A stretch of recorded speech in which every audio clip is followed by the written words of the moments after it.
घंटालाल recording studio Guraru गया। अजी नाला छपनी सनवा गे दीदी सिरहनवा लेके सूती है, सिरहनवा लेके सूती है।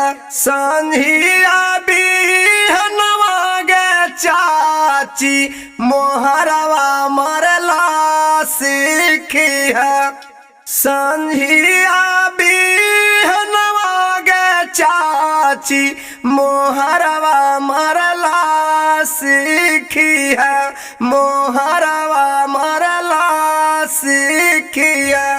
कुरमा पान चैतवा में चाचा एक तालिहा बनाई है, सब एक तायब बनाई है। हमारो कौशल्या देवी के सारा पंच बनाई है, अजी सारा पंच बनाई है। भंटा लाला गावे गीतिया बतिया नहीं भूलाई है। भंटा लाला गावे गीतिया बतिया नहीं भूलाई है।